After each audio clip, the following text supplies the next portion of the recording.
Establishment ने मुल्क में इकॉनमी को ठीक करने और करप्शन ख़त्म करने का फ़ैसला किया और इस हवाले से जो सियासी जमातें हैं इस वक्त मैदान में उनके सर से भी हाथ उठा लिया है। यही वजह है कि यही सियासी जमातें जो कुछ अर्सा कबल तक इस्टेब्लिशमेंट के गुण गाती नज़र आ रही थी, आजकल इस्टेब्लिशमेंट पे सख्त तनकीद कर रही हैं। उसकी वजह यह है कि इस्टेब्लिशमेंट ने तमाम सियासी जमातों पर अदम एतमाद का इजहार किया है और ये कहा है कि ये जमातें पाकिस्तान को ठीक करने में नाकाम हुई हैं, इकॉनमी ठीक करने में नाकाम हुई हैं, करप्शन ख़त्म करने में नाकाम हुई हैं और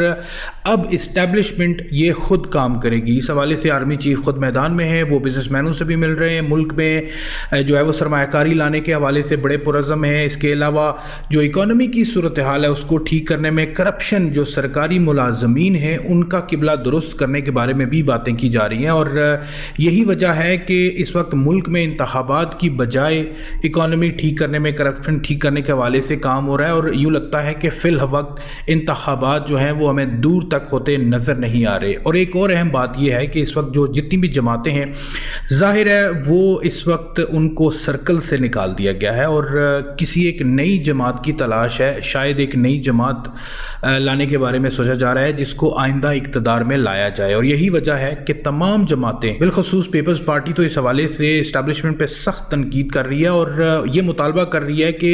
90 रोज़ के अंदर इंतखाबात करवाए जाएं। और दूसरी अहम खबर यह है कि नवाज शरीफ जिन्होंने गुज़श्ता रोज़ एक नई तारीख का ऐलान किया है कि वो 15 अक्टूबर को वतन वापस जाएंगे, लेकिन आपको ये मैं बता दूं कि नवाज शरीफ मुस्तकबिल करीब में पाकिस्तान नहीं जा रहे। उसकी बुनियादी वजह यह है कि नवाज शरीफ के किसी किस्म के मामलात अभी तक तय नहीं हुए, उनके केसेस ख़त्म नहीं है, उनकी सज़ा माफ़ नहीं हुई है, लेकिन वो रोज़ तारीख इसलिए देते हैं क्योंकि वो अपने आप को रेलेवेंट रखना चाहते हैं। जैसे ये खबर आती है कि नवाज शरीफ फ़िलहाल पाकिस्तान नहीं जाएंगे तो जाहिर है जो उनके हल्का अहबाब है, जो उनके लोग हैं, वो थोड़े से ठंडे पड़ जाते हैं और उनका मोराल बुलंद रखने के लिए और मुल्की सियासत में अपने आप को इन रखने के लिए रोज़ एक नई तारीख का ऐलान किया जाता है। ये तारीख महज एक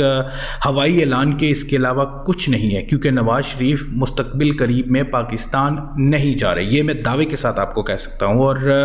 दूसरी बात यह है कि नवाज शरीफ को एस्टेब्लिशमेंट की तरफ से भी कोरा जवाब मिल चुका है कि आप अब आराम करें, सियासत से दस्तबरदार हो जाएं, लेकिन नवाज शरीफ और मरियम नवाज बज़िद हैं कि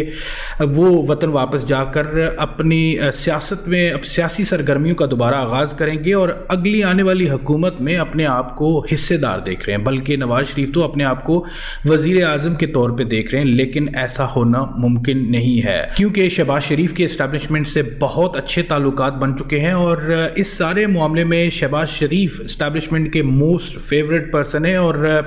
ज़ाहिर है मरियम नवाज शरीफ को जो है वो उनके कंधे पर रख के अपनी भी स्पेस बना रही है, लेकिन ऐसा होना फ़िलहाल होता हुआ नज़र नहीं आ रहा क्योंकि उसकी वजह यह है कि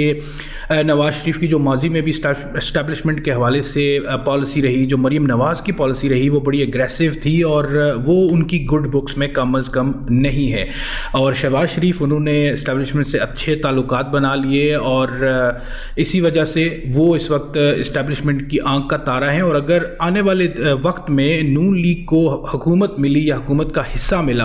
तो उसमें शहबाज शरीफ ही सर फहरिस्त होंगे, नवाज शरीफ का कहीं भी दूर दूर तक कोई निशान हमें नज़र नहीं आएगा। मरियम नवाज बज़िद हैं कि उन्हें 2/3 अक्सरियत दी जाए और वो खुद हुकूमत बनाए और पीपल्स पार्टी उनकी हिस्सेदार ना हो और यही वजह है कि उनके इस वक्त पीपल्स पार्टी से भी ताल्लुकात अच्छे नहीं हैं और इस वक्त तमाम जो PDM की जमातें हैं वो अपने अपने ग्रुप्स में तब्दील हो चुकी हैं और हर कोई ये चाह रहा है कि उसको ज़्यादा हिस्सा मिले, लेकिन इस्टेब्लिशमेंट का मूड कुछ और है।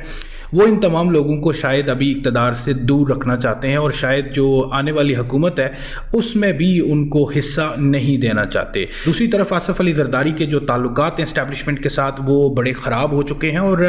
बिलावल भुट्टो बड़ी सख्त तनकीद कर रहे हैं इस्टेब्लिशमेंट पे। उसकी बुनियादी वजह यह है कि सिंध में पीपल्स पार्टी के जो लोग हैं, आसिफ अली जरदारी, बिलावल भुट्टो और मुराद अली शाह, इनके जो करीबी लोग हैं 500 लोग, उनके नाम स्टॉप लिस्ट में डाल दिए गए हैं और लैंड माफियाज़ के ख़िलाफ़ कार्रवाई करने का फ़ैसला किया गया है और आने वाले दिनों में उनको गिरफ़्तार किया जाएगा। और जो पॉलिसी बिलावल भुट्टो ने रखी हुई है, अगर वो इससे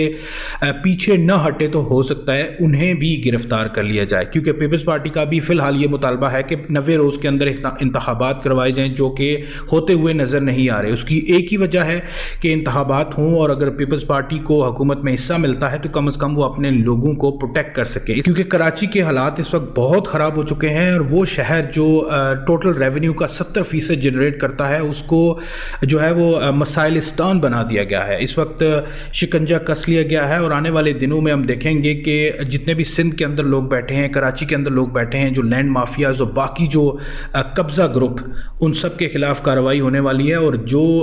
चीखें निकलनी है वो आसमान तक जाएंगी।